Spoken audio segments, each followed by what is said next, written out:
네, 우리 그 자연스님 소개 전에 꽃다발 증정 물론 문수원에서 김문경 우리 보사님께서 큰 박수. 아이고. 또 한 분 계십니다. 우리 김우신 보살님, 강혜경 보살님, 김우신 보살님이 대표로 감사합니다. 네. 이제 마이크 자연스님한테 돌리겠습니다. 예예. 꽃다발은 이거 조금 내려주면 좋을 것 같은데. 예예. 이게 카메라가 스님을 못 잡아. 꽃을 놓으면 꽃이 화려하니까 꽃 쪽을 잡더라고. 아 진짜. 물론 뭐 꽃보다 스님이 우월하면 포커스가 그쪽을 잡을 수도 있어요. 근데 저는 안 되더라고요. 나는 안 되더라고요. 저 할 때보다 사람이 되게 많이 왔는데. 빈정상하는. 자, 우리 원재 스님을 귀하게 이렇게 모셨습니다. 원재 스님은 해인사에서 출가를 하시고 전 종정을 하셨던 우리 법정fun지 당자분이시고 그 다음에 청암사 수도암에 계속 계시면서 정진을 하시고 그리고 이제 세계 일주도 하셨고 그 다음에 책도 여러 권을 내셨고 그 중에 하나를 우리 이제 오늘 오신 분들에게 이렇게 우리 보살님이 처음에 꽃봉양을 했던 우리 보살님께서 사람을 만나서 돌아가려나 모르겠네. 될까? 이거 예상인데. 그래서 개인적으로 제가 원재 스님을 굉장히 높게 평가하는 부분이 있습니다. 그거는 저는 원래 선불교 중심자이기 때문에 선과 관련해서 여러 스님들이 나와서 대중적으로 많이 말씀을 해주시기를 바래요. 그리고 지금은 이제 명상주의라고 하는 게 많이 흘러가고 있는데 그 부분과 관련해서 한국 불교가 조계종임에도 불구하고 제가 늘상 얘기하는 거 있어요. 불교는 원래 명상주의였고 인도에서 출발할 때부터 명상이라고 하는 주특기를 가지고 시작을 했고 그 다음에 중국으로 와서 이 조계종이라고 하는 거는 육조 해능 스님이 조계산 보림사 광동성 조계산 보림사에서 법을 설하셔서 그게 남종선입니다. 그러니까 명상 안에 또 다른 명상 종파가 조계종인 거예요. 그래서 조계종이 어떻게 보면 명상과 수행에 특화되어 있는 종파인데 아이러니하게도 전 세계가 명상의 수요, 그 다음에 자기 개발, 자기 수행의 욕구가 가장 비등한 우리가 산 세대 중에는 지금까지 검토된 세대 중에는 가장 비등한 세대임에도 불구하고 한국 선불교가 지금 조계종이 크게 작동을 안 해요. 그리고 선종이 두 개입니다. 한국에 조계종만 선종이 아니고 천태종도 선종이에요. 이게 교종 선종 분류할 때는 천태종 선종입니다. 근데 천태종은 기도를 열심히 합니다. 기도를 갑자기 열심히 해요. 그래서 이게 이래서는 안 되겠다라는 생각을 해서 저도 여러 가지 작업들을 하고 있는데 우리 스님이 나타나 주셔가지고 선에 대해서 이렇게 얘기를 해주니까 제가 굉장히 고맙게 생각을 하고요. 개인적으로는 굉장히 고맙게 생각하고 앞으로 몇 분 정도만 더 나오면 이렇게 흐름을 좀 바꿀 수 있겠다. 개인적으로 굉장히 안 좋게 생각하는 것 중에 뭐 남방불교 윗바사나나 티베트 뭐 남림이나 뭐 티베트 수행이나 이런 것들이 나오는데 그게 한반도에 최적화된 프로그램이 아니에요, 사실은.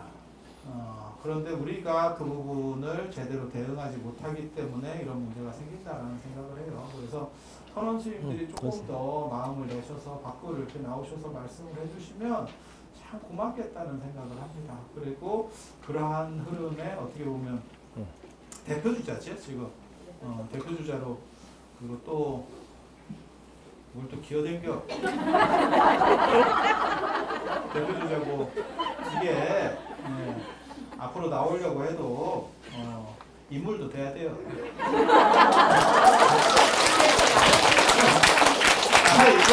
이거 비밀인데 방송국에서 그거 가린다.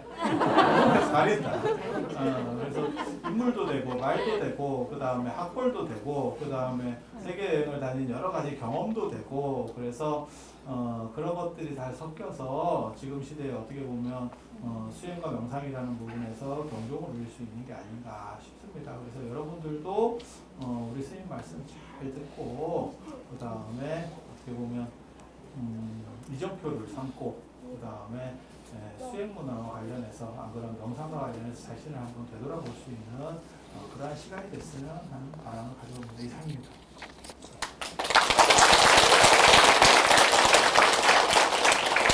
네,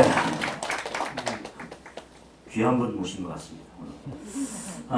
그럼 모두 청법가로 원제스님의 법을 청하는데요. 자리가 비좁아서 앉아서 법을 청하도록 그렇게 하겠습니다.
죽비에 맞춰서 잠시 입정에 들겠습니다.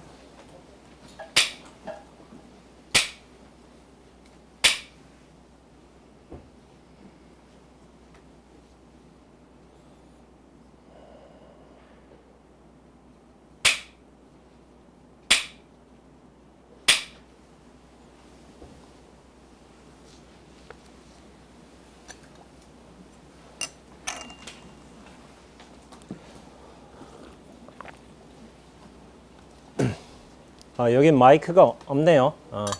그냥 바로 얘기하는 거다. 마이크 나옵니다. 나오는가요? 마이크로 유튜브에 바로 송출됩니다. 실내 마이크. 실내 마이크? 실내 마이크도 나와요? 그렇구나. 예. 지금 들리는 것 같다. 예, 들린 것 같습니다. 예. 아유, 많이들 와 주셨네요. 저는 이제 뭐 사회자님도 이제 잠깐 말씀하시고 자연스님께서도 이제 말씀해 주셨지만 저는 김천 수도암이라는 굉장히 산골 절에서 지내고 있습니다. 절에서 지내고 있는데 그냥 뭐 이렇게 시골 중 하나 본다고 이렇게 전국 각지에서 좀 오신 것 같아요. 그리고 대전이 여러분들 아시는지 모르겠지만 제가 대전 출신이에요. 대전이 여기가 본향입니다. 본향이어가지고 물론 이제 태어나기는 공주, 논산 이렇게 해가지고 대전을 옮겼지만 대전에서 이제 유년기, 청소년기를 보냈기 때문에 심적인 고향으로 이제 좀 생각하는 곳이에요. 가장 친숙하고. 근데 이제 자연스님께서 이제 대전에 이렇게 수행처, 공부처를 마련해 주셔가지고 그리고 자연스님이 저를 잘 봐주신 덕분에 이렇게 법회 인연까지 또 펼쳐지게 된 것 같습니다. 그리고 오늘 저 이제 고향에서 법문을 하니까 저희 이제 가족분들이 오셨어요. 이제 부친, 모친께서 이제 오시고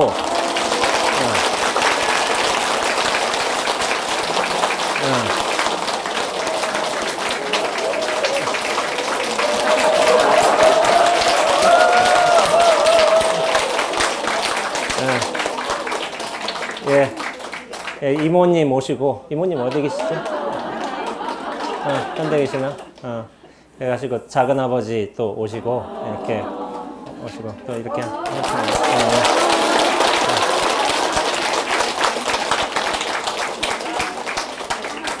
근데 제가 잠깐 법문에 앞서서 잠깐 여담을 하자면은 아마 제 세계일주 책을 좀 읽어보신 분들이 계실 거예요. 근데 제가 좀 말미에 무슨 글을 썼냐면 이제 어머니의 꽃감이라는 글을 썼어요. 사실 아버지에 대한 글도 썼어요. 근데 편집하면서 탈락됐어요. 그런데 그래서 제가 두 분을 공평하게 어머니 아버지 다 썼는데 아무래도 아버지는 약하다 해가지고 이게 탈락되고 어머니의 꽃감이라는 글을 썼는데 그 글이 좀 여러분들이 많이 좋아해 주셨어요. 그래서 방송국에서도 뭐 리딩도 좀 되고 그것 때문에 이제 울었다는 분들도 또 계시고 그렇게 됐습니다. 저희 어머니께서 이렇게 또 오셔가지고 제가 어떤 조계사에서 예전에 출간 기념 법회를 한 적이 있는데 그때는 좀 간략하게 해가지고 법문다운 법문 형식은 되지 못했는데 이번에 처음으로 제가 법문을 준비를 많이 했어요. A4 20장이에요.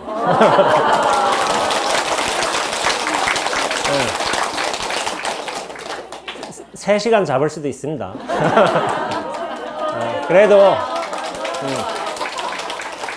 그래도 제가 여러분들 이제 주의 잃지 않게끔 또 재미나게 준비를 했으니까 한번 또 이야기를 하듯 그냥 한번 또 스토리텔링을 하듯 한번 법문해 보도록 하겠습니다. 예, 제가 오늘 자연 스님으로부터 이제 받은 주제는 명상의 시대 한국의 선언문화에 관한 주제예요. 그래가지고 제가 이제 어제 싱글에서도 언급을 했지만은 제가 이거를 가지고 한 1시간 반이나 할 수 있을까 이렇게 생각을 했는데 준비하다 보니까 이게 2시간을 훌쩍 넘을 것 같아요. 제가 선언에 적을 두고 있으면서 또 이제 지금으로서는 제가 큰 방에서 더 이상 정진을 하지 않지만은 여전히 이제 선언에서 적을 두면서 제 관음전에서 좀 기도도 하면서 제 개인 활동 겸 공부 겸 수행 상담 겸 뭐 글 쓰는 거 그리고 노는 것까지 같이 하고 있습니다. 이렇게 하고 있는데 이 주제를 제가 전달받으면서 제일 먼저 생각난 책이 있어요. 책이 뭐냐면은 제가 어제 언급했지만은 선방일기라는 책이에요. 선방일기. 이거 아마 보신 분 계세요. 굉장히 유명했던 책인데 한번 거수 좀 한번 해보실 수 있을까요? 잠깐. 생각보다 없네요. 굉장히 유명한 책이에요. 저한테만 유명했나? 네. 이 책이 1973년 신동아에서 처음으로 연재됐어요. 23개의 에피소드로 해가지고 이제 연재가 된 책인데 이 지허 스님이라는 분이 쓰신 건데 그때 이게 굉장히 반향이 컸어요. 왜냐하면은 그 당시만 해도 73년만 해도 선원에서 스님들이 어떻게 사는지 그게 알려진 바가 없었어요. 그러니까 지금의 어떤 방송이라든지 뭐 유튜브라든지 해가지고 선원의 삶이라든지 스님의 삶 같은 게 영상 자료로서 되게 많이 나와 있지만은 그 당시에는 우리가 접할 수 있는 자료라는 게 어떤 잡지라든지 신문, 책 그 정도가 대부분이었거든요. 그런데 이것이 처음으로 이제 신동아 잡지에 연재가 되면서 그러면서 굉장히 반향을 끌었죠. 왜냐하면은 선방에 대해서 알려진 바가 없으니까. 그런데 또 이 글을 쓰신 분, 지허 스님, 아무래도 필명인 것 같아요. 필명인 것 같은데 이분의 어떤 글이라는 게 굉장히 철학적이고도 지적인 사유를 굉장히 잘 다뤘고 그러면서도 논리적이면서도 좀 담백한 문체 그리고 또 서양 철학에 대한 어느 정도 깊은 이해 그러면서 열정 그런 것들도 갖추어서 이 글이 굉장히 고품격의 글입니다. 제가 느끼기에는. 그래서 저는 출가 전에 이 책을 봤어요. 이 책을 봐가지고 이 책을 보고서 무슨 느낌이었냐면은 내가 갈 곳이다. 선방 이렇게 사는구나. 이렇게 하고서 굉장히 조밀조밀하게 봤어요. 이거를 어차피 내가 갈 곳인데 선배가 이렇게 살았구나 해가지고 이런 일도 벌어지고 이게 영 공부하는 데지만은 인간적인 일들도 이렇게 벌어지고 있구나 해가지고 굉장히 주의 깊게 봤었어요. 근데 이제 지허 스님이라는 이제 저자 관해서는 뭐 출판사 소개로서는 57년, 58년 사이에 출가했다고 알려져 있고, 그리고 구전에 의하면은 서울대를 좀 나오신 분으로 알려져 있어요. 그런 소문이 왜 돌았을까 했는데 문체가 그리고 알매의 어떤 수준이 굉장히 높으세요. 그러니까 학자층이야, 학자층. 배운 사람.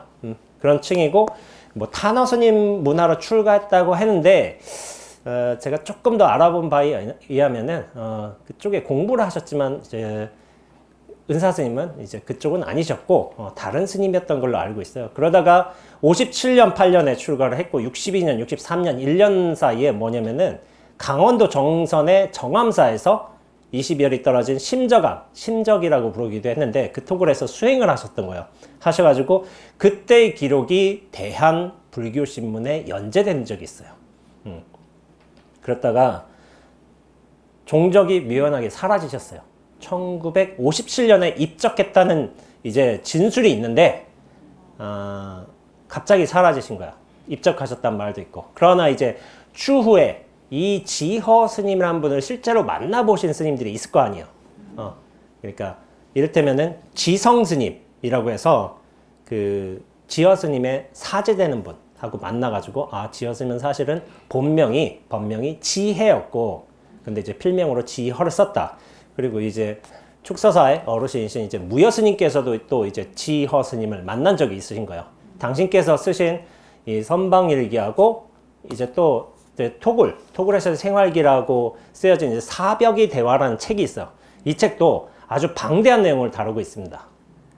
다루고 있는데 이거를 이제 갖고 다니면서 이렇게 하니까 그때 무여 스님께서도 뭐 단숨에 그렇게 읽어보셨다고 해요. 그러면서 그런 말씀을 하셨는데, 아무래도 돌아가셨다기보다는 아무래도 좀 세상으로 돌아가시지 않으셨을까, 환속을 하지 않으셨을까, 그런 경향이 더 클 것 같아요, 제 생각도. 근데 이제 제가 말씀드렸다시피 이 책이 굉장히 인기를 끈게 된 것은 73년, 70년대의 선언에 대한 이해가 전무했어요, 거의 일반인들한테. 그런데 이것을 처음으로 소개한 글이기도 하고, 그리고 지적이고 예리하면서도 심도 깊은 문제의식, 그리고 뭐 시대에 대한 문제의식도 있는 거고, 그리고 서양 철학에 대한 이제 깊은 이해, 그리고 유려한 문체, 그런 것들을 갖춰서 어떤 저작물로서도 굉장히 좀 가치가 있는 책이었던 것 같아요. 그래가지고 이혜인 수녀님 같은 경우에도 이 책을 보시면서 매우 솔직담백하면서도 구두자의 깊은 사색과 예리한 성찰이 돋보이는 수행일기를 읽고 나니 시원한 바람 한 줄기가 내면을 흔들어 깨우는 느낌이다, 이런 말씀을 하셨고, 이제 전 법무부 장관이셨어요. 강금실 씨가 항상 곁에 두고 있는 한 권의 책이라고 하면서, 뭐 신임 뭐 부장 검사라든지 그런 분들 오시면 그렇게 한 권씩 선물을 해주셨다고 해요. 그만큼 이제 좀 가치가 높은 책이에요. 가치가 높은 책인데, 근데 굉장히 수행에 대해서 우리가 동경을 하고 저런 이상적인 뭐랄까 진리 추구의 어떤 세계에 대해서 얘기를 하고 있지만은, 근데 이제 그렇게 엄숙한 분위기로만 나가는 책은 아니에요. 제가 읽어보니까, 다시 한번 읽어보니까 말하자면 이제 사람다운 모습들이 나오는 거죠. 원주가 살리면서 살긴 하지만은 그때는 이제 소식이 잘 없으니까 강릉 같은 데 가가지고 이제 뭐 소문 같은 걸 가져와서 뭐 털어놓는다든지, 아니면 뭐 감자를 어떻게 맛있게 먹을까 뭐 이런 고민을 한다든지, 아니면 뭐 예비 승려들이 뭐 10대 13살 16살 그런 승려들도 있을 거 아니에요. 뭐 티격태격 싸운다든지, 아니면 이제 여기서 좀 안타까운 얘기지만 결핵 걸려서 중간에 나가시는 스님이 계세요. 스님이 예전에는 그랬어요. 예전에는 아프면 나가야 됐어요, 선어에서. 누가 돌봐주질 않아. 근데 지금 풍토는 좀 달라요. 그러나 예전에는 그만큼 좀 살림도 어렵고 그렇기 때문에 스님이 좀 아프다 싶으면 또 대중들에게 위해를 끼칠 수가 있으니까 스스로 나가시기도 하셨고, 결핵 걸려서 나가는 스님이 있는데, 그러니까 사중에서 그 당시에 5,000원을 주고, 또 스님들이 또 돈을 모아서 9,850원을 만들어서 줬다. 그 당시에 물가, 70년대 물가는 굉장히 좀 다를 거예요. 다르기도 하고, 그 당시에 또 이제 이 스님 같은 경우에, 이 저자 지어 스님은 자기 손목시계를 줬다고 해요. 그걸 차라는 말보다는 어디 팔라고 그래서 이게 물론 결핵 치료에는 결핵 치료까지는 못해요. 그러나 이제 최소한 이제 병원 처음으로 가고서 이렇게 좀 해줄 수 있는 여유는 되겠죠. 그런 경우도 있었고, 이를테면 이렇게 좀 인간적인 소탈한 모습들도 같이 다루고 있어요. 그러니까 산문으로서의 좀 가치가 좀 있었던 거예요. 너무 딱딱한 것뿐만이 아니라. 근데 여러분 말했다시피 지금 선원에서 스님들이 어떻게 사는지 지금은 여러분들 쉽게 알 수 있죠. 유튜브 보세요. 유튜브에서 선원 치세요. 많이 나와요. 많이 언급되는 게 또 백담사 묵음선언이라고 많이 언급될 거예요. 그게 거의 초반에 뜨기도 할 거예요. 제일 추천 영상으로. 그게 뭐냐면은 제가 또 이제 기본선언 출신이에요. 기본선언. 이제 우리가 구족계를 받기 위해서, 예비승려가 되고 구족계를 받기 위해서 4가지 코스 중에 하나는 들어가야 되는데, 전통 강원을 들어가고, 강원, 그리고 동국대, 승가대, 기본선언, 이렇게 4가지 코스가 있어요. 그 4가지 중에 하나는 들어가야 돼요. 근데 이제 저 같은 경우에는 선에 처음부터 뜻이 있었기 때문에 처음부터 선언에 들어갔어요. 우리 사장님들은 강원 들어오라고. 딴 데 가지 말라고. 그러나 저는 선언에 깊은 뜻을 두었기 때문에 처음부터 선언에 들어갔습니다. 근데 이제 그 백담사 묵은선언이라는 다큐멘터리가 있고, 제가 2008년에 그 영상을 찍었어요. 저희가 백담사 있을 적에 찍었는데, 그 당시에 1년 동안 하한거 동한거를 찍고 난 다음에 2009년에 3월 달에 이게 영상이 나온 거야. 그 백담사 묵은선언, 부처님 오신 날 특집으로 해서 그렇게 영상이 나왔어요. 근데 이제 저희는 2학년이었고 그때 새로 들어온 1학년 스님들이 계세요.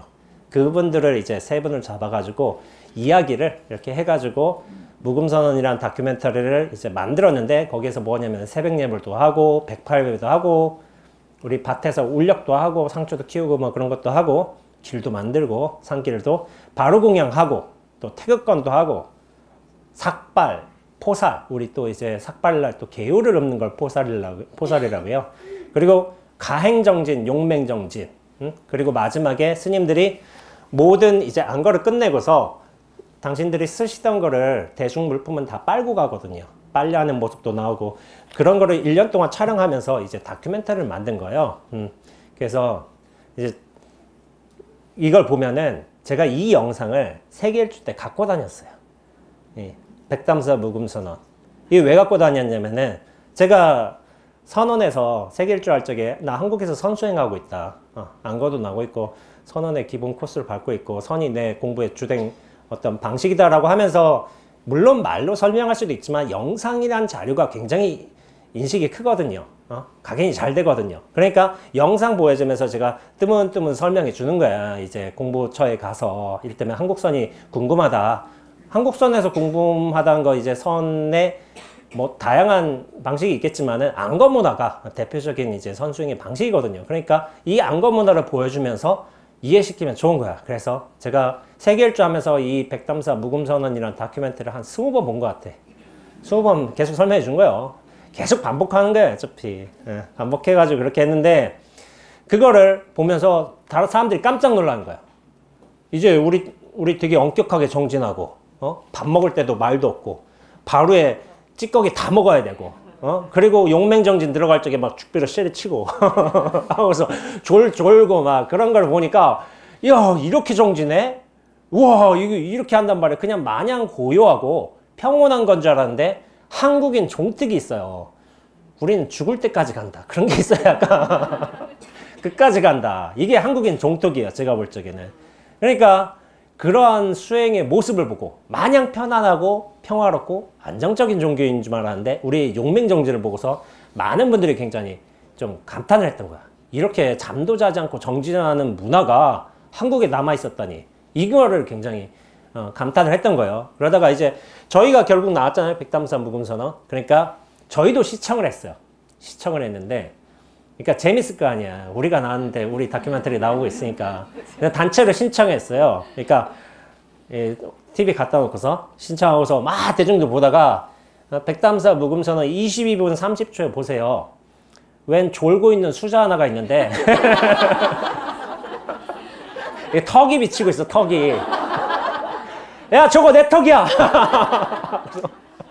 내 턱! 하고서 사인해줄까?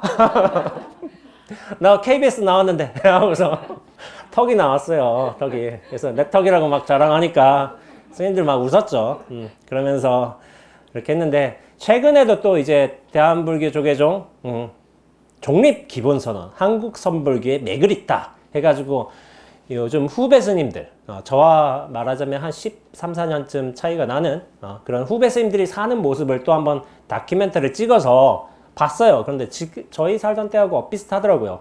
또 후배 스님이 또 찾아오셔가지고 저한테 선배 스님과의 대화 뭐 이런 걸 해가지고 저와 유튜브를 보면서 그 시대 13, 14년 전과 지금이 얼마만큼 다른가를 좀 얘기하면서 좀 대화를 했던 적이 있어요. 그래서 제가 유튜브 원재 스님의 스토리텔링 영상으로 올렸었는데 선배 이제 후배 스님이지만은 이제 연세는 저보다 선배세요.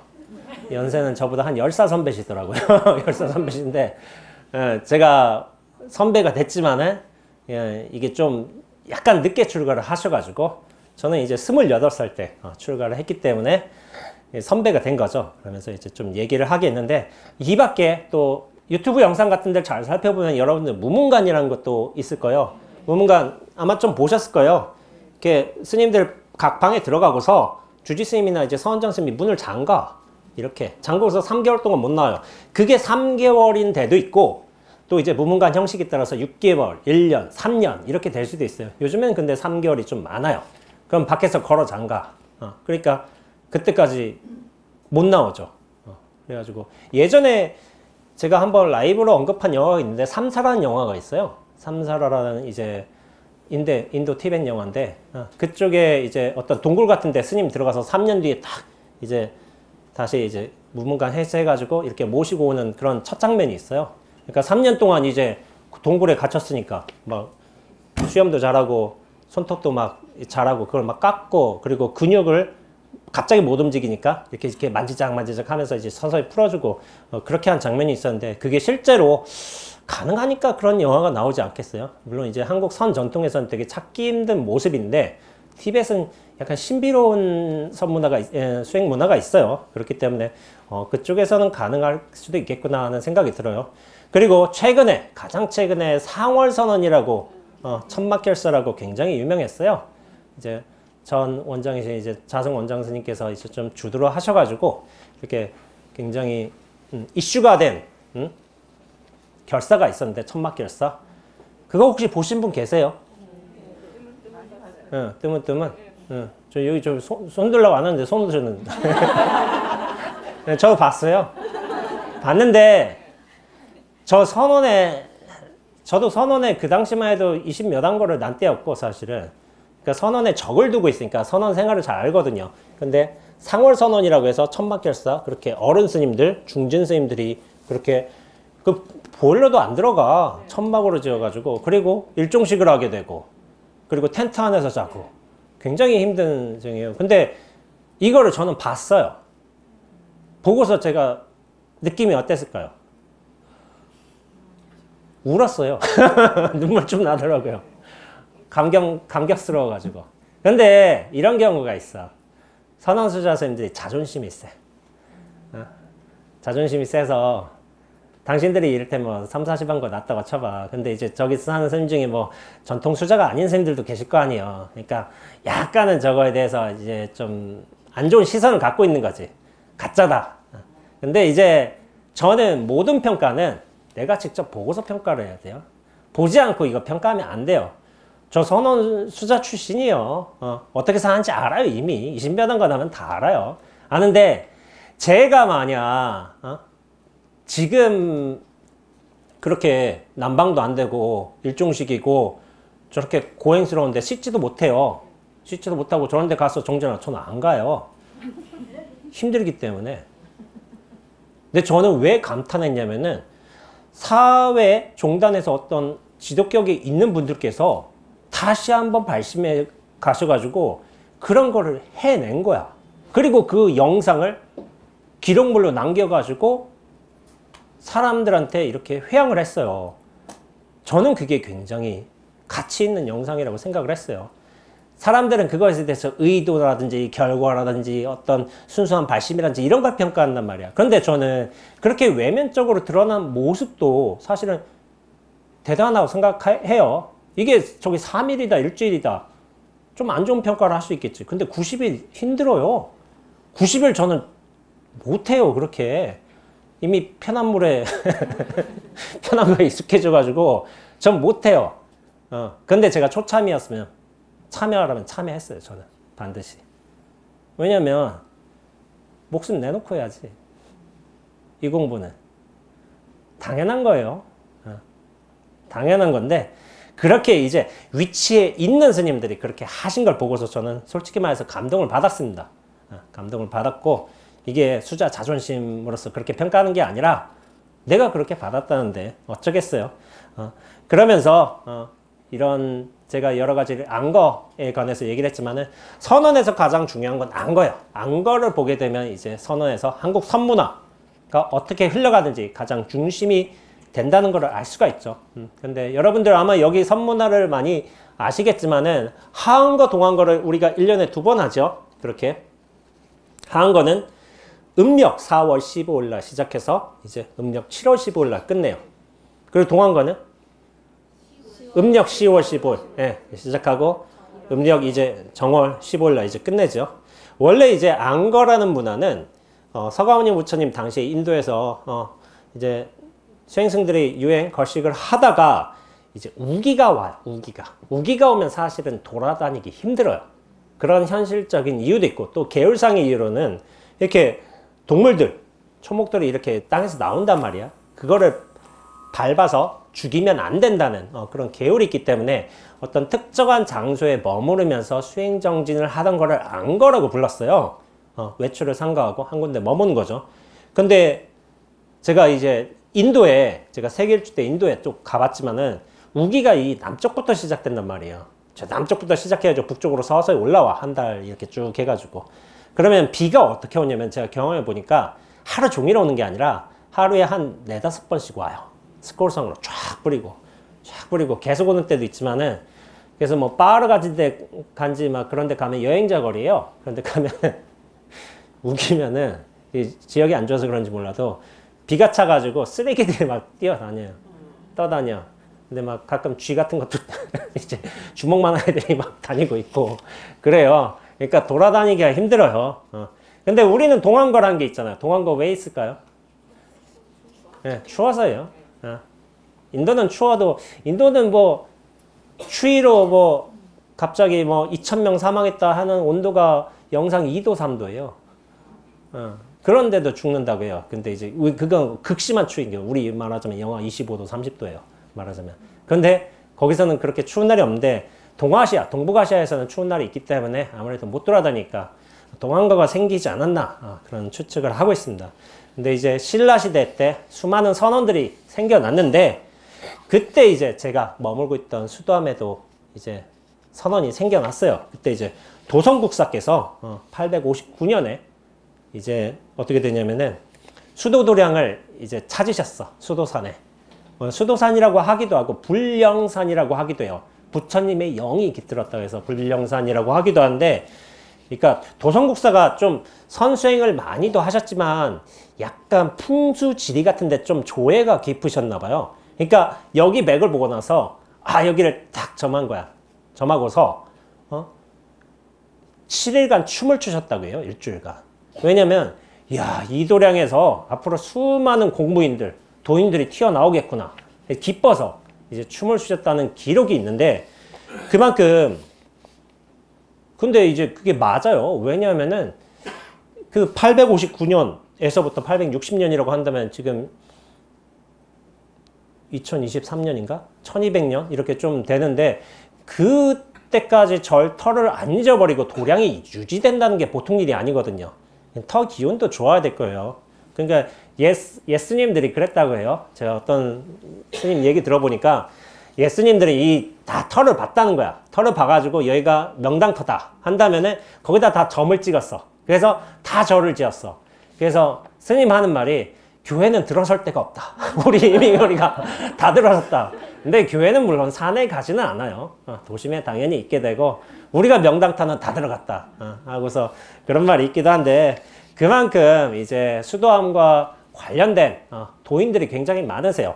경어 스님, 오대산 도인인 또 하남 스님, 효봉 스님, 구산 스님, 저희 이제 은사 스님 법자전자 중창주로 하셨거든요. 1969년부터 72년까지 수도원 건물을 다 올리시고 선원도 개원하셨어요.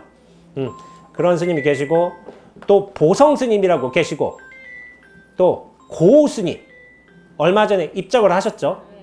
그리고 해국 스님 같은 경우도 이제 그 정각에서 3년 결사를 하셨어요. 그렇게 한 분이 계신데 수도암 아마 이거 아시는지 모르겠지만은 경어 스님하고 하남 스님하고 처음 만나신 인연이 수도암이에요. 수도암. 경어 스님이 당시에 51세셨어요. 51세. 근데 이제 그때 당시에 하남 스님께서 26세셨는데 그때 수도암에서 처음 만나셨는데 왜 인연이 깊냐면은 이제 경어 스님께서 이제 하남 스님에게 금강경 사구계를 좀 설하셨나 봐요. 이거를 이제 강의하시면서 그러면서 하남 스님이 무슨 일이 있었냐면은 안광이 홀연히 열리면서 9세 때부터 가졌던 방고씨 이전의 인물에 대한 회의가 풀렸다라고 한 거예요. 방고씨라고 아세요? 방고씨. 저는 잘 모르는데 자연스님 잘 아실 거예요.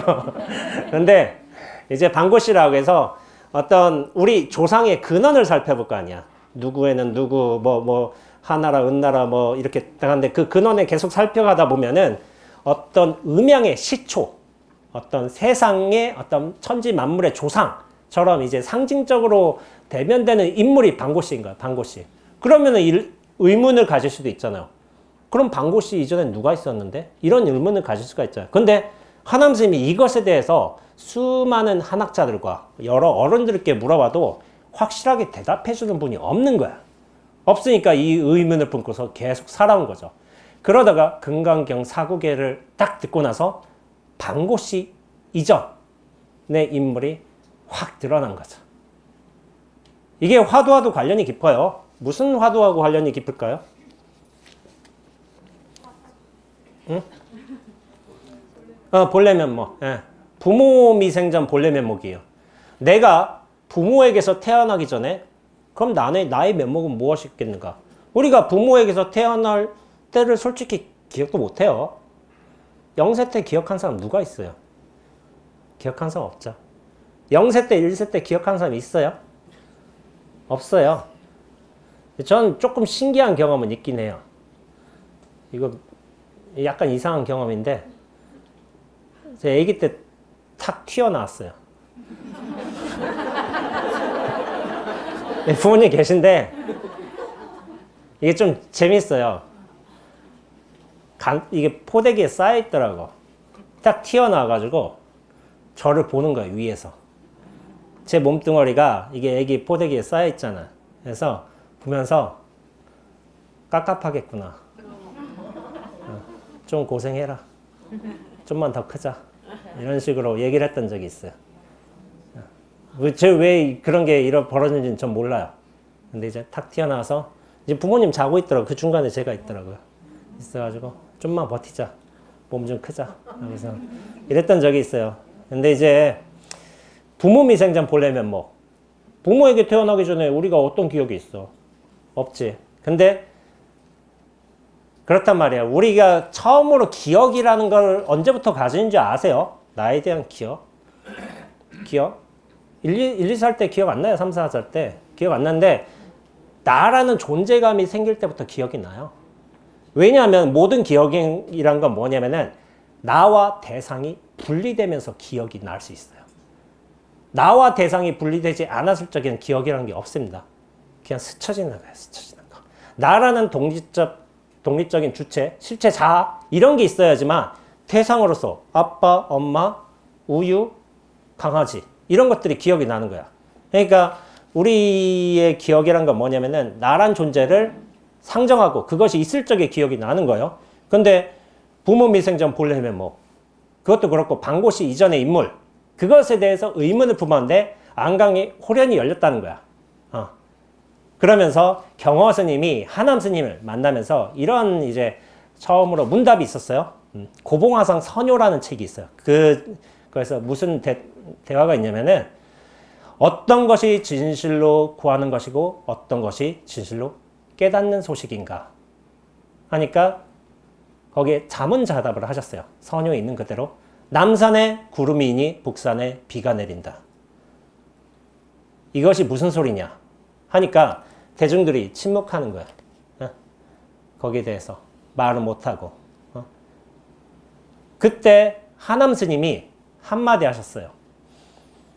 창문을 열고 앉자니 와장, 기와 담벼락이 눈앞에 있습니다. 그 말을 듣고 나서 경허 스님께서 중원, 그러니까 하남 스님은 호예요. 본래 변명은 중원이신데 중원의 공부가 개심을 초과했다. 개심이란 게 마음이 열렸다는 거예요. 마음이 열렸다를 이렇게 인정해 주셨어요. 대중들 앞에서. 그게 처음으로 이제 하남 스님께서 오도승을 이제 도를 깨달은 소식인 거예요. 그때가 25이세요.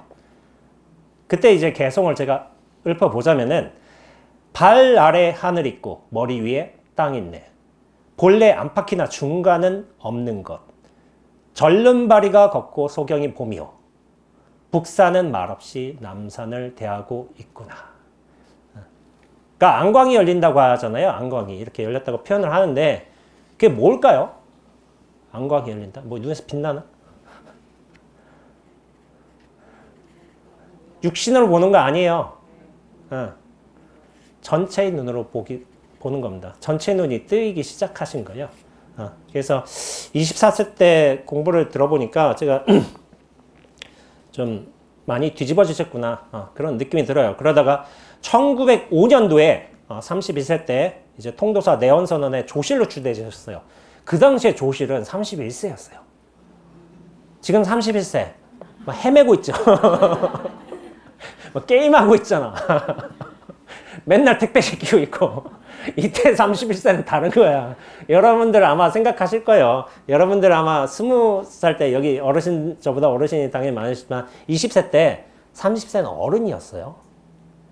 17세 때, 18세 때, 30세는 이미 어른이었어요. 애 낳고 엄마 아빠고 중견이었어. 근데 지금은 40세도 중견이 못 돼. 여기 50, 60 되시는데 지금에서야 좀 중견은 되시지만은 어른으로서 대우는 못 받아요. 또 스스로 대우받기도 싫어하고 내가 왜 할머니냐고 그러신 분들 많아요. 손자 있으면 할머니지. 그런 거예요. 그러다가 5년간 후학지들하고 당시께서 이제 평남 맹산군에 거기가 고향이셨어요. 거기에 우두암이라는 곳에서 혼자 보인 공부를 하셨어요. 원래 안목이 열리고 나서도 그것이 안목이 여전히 똑같은 상태로 유지되지가 않습니다. 그러니까 뭐냐면은 그 안목을 유지하기 위해서 계속 정진을 해야 돼요. 정진을 하시다가 부엌에서 불을 지피시다가 아궁이에서 이렇게 불 지피다가 호련히 마음의 자제를 얻으며 개오승을 읊으셨다라고 해요. 그때가 이제 36세나 37세쯤 되세요. 개오라고 이제 좀 했는데 처음에는 이제 개심이라고 했어요. 마음이 열렸어요. 처음 열린 거예요. 그런다 이제 그 마음 열림이 처음부터 그렇게 크지는 않아요. 그러다가 정진을 계속 해가면서 그 밀도가 점점 더 커지게 되는데 그때 개오하면서 읊으신 개송이 뭐냐면은 부엌에서 불 지피다가 호련히 눈 밝으니 이를 쫓아 옛 길이 인연 따라 분명하네. 누가 내게 달마조사가 서쪽에서 온 뜻을 묻는다면 바위 아래 흐르는 물소리는 젖지 않는다 하리라. 뭔가 느낌이 있으세요? 부엌에서 불 지피다가 다시 밝아진 거야. 근데 이게 별거 없잖아. 부엌에서 이게 불 지필 거 아니야. 그냥 뭐 불 이렇게 울렁이겠지. 뭐 타닥타닥 하기도 하겠고 아니면 그 열기가 좀 전해지기도 하겠고 별거 아니에요. 근데 거기서 눈 밝으셨어요. 다시 한번. 크게 밝아지셨어요. 여기서는. 근데 저는 이 마지막 글귀가 좀 인상 깊었어요. 바위 아래 흐르는 물소리는 젖지 않는다 하리라. 이게 뭔 뜻이지? 저 이거 맨 처음에 예비승려 때 맨 처음 봤어요. 이 개송을.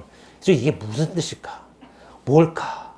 분명히 뭔가 있는데 그렇잖아요. 어르신들 한 거는 무슨 견처가 있으신데 나는 모르겠고 이게 되게 좀 뭐랄까 마음에 막혔어요. 이게 좀 강하게 자리 잡았어.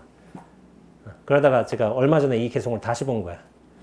아 이러셨구나 하고서 이제 그런 게 느껴지긴 하는데 바위 아래 흐르는 물소리가 젖지 않는다. 이게 좀 이해는 가면서도 조금 이상하잖아요. 소리는 원래 젖지 않잖아. 소리가 이 모양새를 흐트러뜨릴 수 있어요? 소리가? 저기서 꽝 소리 난다고 해도 여기 모양 없잖아요. 저기 바람이 불어. 바람이 분다고 해서 제가 마이크 바람이 분다고 해서 어떻게 보면 제가 이렇게 차를 마시는데 차 맛을 느끼는 걸 방해를 해요? 이게 바람 분다고 해도? 방해 안 돼요.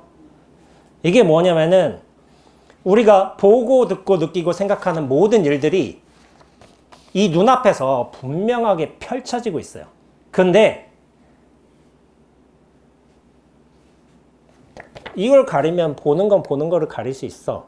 근데 보는 거는 듣는 거를 가리지 못해요. 냄새 나는 것도 가리지 못하고 촉감도 가리지 못하고. 법당에 생각해 볼까요? 여기는 지금 초가 저렇게 있는데 촛불이 잘 일어나고 있어. 저렇게 모양상으로 살랑살랑 거리면서 흔들리고 있어요.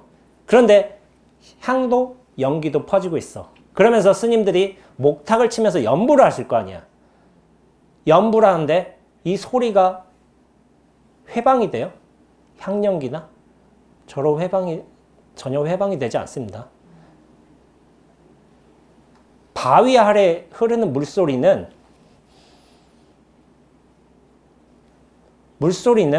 다른 소리에서 가려질 수는 있어도 물의 원래 특징은 적시는 거잖아요. 소리는 적시지 못해요. 근데 그게 이치적으로 설명되는 게 아니라 이걸 말하는 거야. 우리가 눈앞에서 실제로 보고 듣고 생각하는 모든 일들이 펼쳐지고 있지만은 서로 교섭하지 않는다니까요. 보는데 소리가 교섭을 해요? 냄새 맡는데 이런 촉감이 가려져요? 아니에요. 근데 이 눈앞에서 보고 듣고 느끼고 생각하는 모든 일들이 서로를 통제하지 않고 교섭하지 않고 방해하지 않고 분명하게 벌어지고 있어요. 이걸 말씀하셨다고 볼 수도 있어요. 이게 눈앞을 말하는 거예요, 제가. 원래는 방해되지 않습니다. 그러나 우리가 세상을 이해하는데, 세상을 일들을 받아들이는데 방해가 돼요. 거슬림도 되고 불편하기도 하고. 이게 왜 그러겠어요? 나 가져서 그렇죠. 나 하나 가지지 않으면 사실은 방해될 거 하나도 없습니다. 잘못된 거 하나도 없고. 그런데 이 기준을 갖다 보니까 힘든 거야. 눈앞만 같다고 쳐봐. 이 소리가 이 찻잔의 촉감을 방해하겠어요? 소리와 찻잔의 촉감은 동시에 있어요. 저 촛불도 그렇고. 근데 방해를 안 해요. 서로 분명하게 나타날 뿐이지. 하남 스님은 처음도 그랬고 개호도 그랬고 눈앞이 분명하게 나타나신 겁니다. 나타났는데 눈앞이 나타나는 조건은 되게 쉬워요. 나 하나 벗어나면 돼요. 이 실체성, 중심성 이거 하나 탁 벗어나면 눈앞은 분명하게 드러나고 있습니다. 근데 우리가 언젠가부터 나로 갇혀 살았어. 여러분들 제가 얘기했잖아. 1, 2세 때 기억하는 사람 없다고. 그때는 나란 존재가 없었어요. 존재가 없기 때문에 실체가 없기 때문에 기억도 없어요. 실체가 있으면 대상을 상대로 해서 우리가 경험치를 이해하고 그리고 그것들을 기억으로 쌓기 때문에 과거가 기억이 돼. 근데 뭐냐면 1, 2세 때 자아가 생기기 어느 전까지는 우리는 세상과 하나로 있었대도 원래 눈앞으로서 존재했어요. 바람, 찬바람 보면 시원하고 배고프면 울고 똥 싸면 축축하고 그래서 또 울고 그렇게 살았어. 자연스럽게 살았어. 근데 그게 잘된 일도 아니었고 잘못된 일도 아니었어. 내가 잘한다 못한다 그런 것도 없어. 그냥 상황이 그러니까 여실하게 그렇게 반응을 한 거야. 근데 뭐냐면 나라는 기억이 생기면서부터 이게 나야. 저게 남이야. 그러니까 어떻게 되냐면은 내가 남 앞에서 빨가벗고 있으면 쪽팔려. 옷 입어야 돼. 왜냐면 저 은실이라고 쳐봐. 은실이가 날 보고 있으니까. 어? 우리 사촌 누나가. 어? 막 그렇다면 쪽팔리니까 그때부터 옷 입기 된 거야. 그전에는 없었어요. 그 자각이 없었어. 저 사람이 은실이라는 사람은 알고 있었는데 그것이 어떤 의미인지는 모르는 거야. 근데 나라는 존재감이 생기면서부터 부끄러움이 생긴 거야. 부끄러움이. 이게 선악과하고 비슷해요. 저기 성경에서 선악과 있잖아. 선악과를 먹으면서 선악이란 데 관념이 생겨버렸어요. 근데 선악은 대표관념이에요. 분별관념. 선악, 시비, 유무 그런 것의 대표관념인데 그런 것이 생기면서부터 부끄러움이 생긴 거야. 부끄러움이 생겼다는 건 뭐냐면은 나의 존재감이 생겼다는 건데 존재감은 항상 동시적이에요. 주가 생기면은 객이 생겨요. 내가 생기기 때문에 남이 생기는 거야. 나가 없으면은 남도 없어요. 전체만 있습니다. 전체에선 뭐가 될까요? 나도 드러나고 남도 드러납니다. 저도 드러나고 여러분들도 드러나요. 드러나는 존재들이에요. 제가 드러난다는 말을 많이 쓰는데 제가 지금 말하잖아요. 말하는데 언제가 말할까요?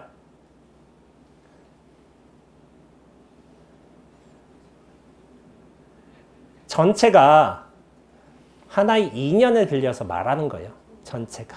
인연을 빌려서. 이런 몸뚱이란 인연, 입이라는 인연, 생각이라는 인연. 사실은 전체가 하는 일이에요. 전체가 하는 일. 근데 우리가 나에 갇혀 있으면은 이게 난 줄 알아. 내가 얘기하고 내가 생각하고 내가 어떤 경험을 집적하고 그렇게 생각하는데 사실은 우리는 처음부터 눈앞으로 있어요. 눈앞으로 얘기하고 있어. 눈앞으로 듣고 있어. 근데 언젠가부터 요 인연에 여기에 갇히면서 사니까 괴로워지는 거야. 괴로워지는 거. 요거 하나 탁 벗어나면은 괴로움은 일시에 소멸됩니다. 아닌 것 같죠? 자기 경험으로 해보세요. 선현들이 괜히 그런 말을 했겠어요? 근데 내가 갇혀있는 이상은 그 말 못 믿어요. 수행은 믿고 하는 거예요. 믿고 하는 거. 성현들이 그러한 자리를 갔다. 그런 대자유를 얻었다. 믿고 하는 거예요. 그거 증명할 수 있어요? 없어요.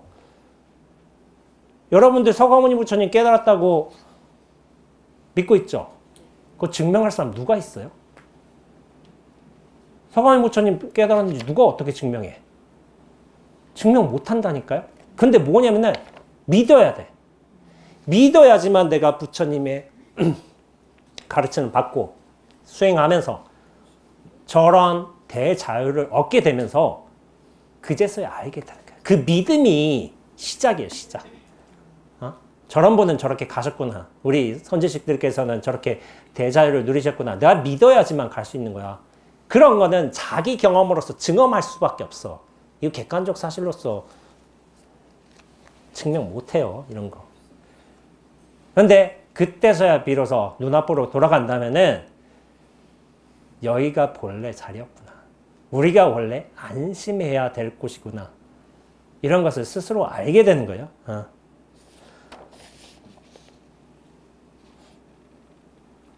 부엌불 지피다가 부엌불 이렇게 하잖아. 뭐가 있겠어요? 불이 일렁이겠고, 그러면서 뭐 장가지 하면서 탁탁 소리 나겠고, 그러면서 좀 따뜻한 느낌도 오겠죠. 깨달으면 어떻게 온 줄 아세요? 관세음보살이 뭐 나타나가지고, 보살님이 나타나가지고 뭐 주고, 뭐 꽃 주고, 뭐, 그런 일로 오는 경우도 있겠지만은, 저는 잘 보진 못했지만은, 보고 들을 때 옵니다. 보고 들을 때. 서가모니 부처님 어떻게 깨달으셨어요? 새벽별 보고 깨치셨잖아요. 서산대에서 어떻게 깨치셨어요? 다구는 소리 듣고 깨치셨어요. 아무것도 아닌 데서 와요. 근데 뭐냐면은 보고 듣는데 이게 뭐냐면은 진리가 원래 그렇게 들어온다는 거예요. 보고 들음으로써. 원래 그렇게 들어와요. 그런데 우리는 나 안에 갇혀 살잖아. 이 존재에 갇혀 살잖아. 그냥 내가 보고 듣는 아무것도 아닌 거야. 근데 사실은 나중에 제가 경봉스님 개송을 얘기하겠지만은 진리가 들어온 거예요. 진리가. 근데 나에 갇혀서는 이게 진리인지 몰라. 그냥 번뇌가 들어오고 좀 더 이쁜 거 들어왔으면, 좀 더 좋은 음악 소리 들어왔으면 이렇게 생각하지만 사실은 진리가 들어온 거예요. 그 부엌에서 이게 아궁이 불 때잖아. 타닥타닥. 그 소리 듣고 깨친다니까요. 경봉스님 어떻게 깨치셨어요? 야반 삼경에 촛불이 일렁이는 거 보고 깨치셨어요. 촛불이 살랑살랑 움직였어. 우풍이 불었나 보죠. 근데 왜 우리는 저 촛불이 일렁이는데 왜 못 깨칠까? 저 같이 일렁이고 있는데 새벽 3시가 아니어서 그런가? 외풍이 없나? 하고서 준비가 되면 됩니다. 준비가. 비워져 있는 준비가 되면은 인연은 곧장 진리로 다가옵니다. 근데 내가 준비가 돼 있지 않기 때문에 그래요. 내가 비워져 있으면은, 확 비워져 있으면, 통로로서 확 비워져 있으면은 진리가 보고 듣고 느끼는 대로 그대로 들어와요. 근데 이거를 비워야지만 그런 경계가 펼쳐져요. 눈앞이 확연하게 드러납니다. 저 하남스님 이거 제가 어디서도 본 것 같은데 시각하고 본각이 똑같다는 말이 있어요. 그 다른 경전에서 나오는데 대승기실론인가論소에서 나오는데 똑같아요. 시각 처음에 각하고 본래 있는 각하고 똑같아요. 근데 뭐가 다르냐면은 시각은 힘이 없어. 처음이야. 그리고 처음 열려봤어. 힘이 없어가지고 그걸 유지하기가 힘들어요. 유지한다고 내가 노력해서 되는 건 아닌데 내려놓을수록 유지가 돼요. 자연스럽게. 근데 뭐냐면은 시각과 본각이 똑같은데 밀도가 차이가 나요. 눈앞의 밀도는 확연히 달라집니다. 개호할 때는. 개호할 때는 달라져가지고 눈앞의 밀도가 높아지면 더 이상 흔들리지 않습니다. 내가 보는 게 아니라 눈앞이 보고 듣고 느끼고 생각해요. 근데 나란 인연을 거쳐. 이걸 활용해 가면서.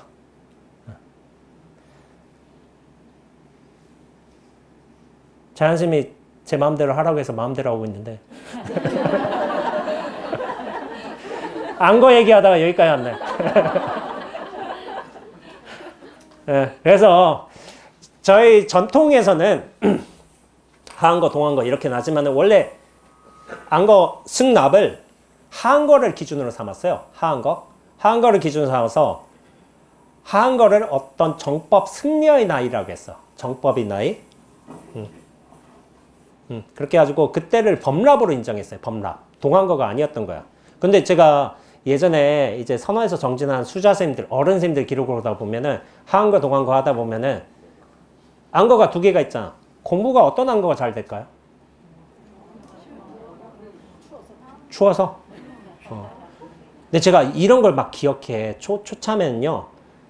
어른들 말들을 막 쏙쏙 다 기억해. 아, 저거 저렇구나. 근데 성철 선생님께서 동한거가 공부가 잘 듣는 거야. 왜냐면 지기가 모이기 때문에. 야, 안거는 동한거지. 지기가 모여서. 그래서 어떤 스님이 제가 예전에 영상을, 야, 사진 한번 올렸구나. 더덕을 한번 캐오셨어요. 한겨울에. 근데 진짜 난 그런 더덕 처음 봤어요.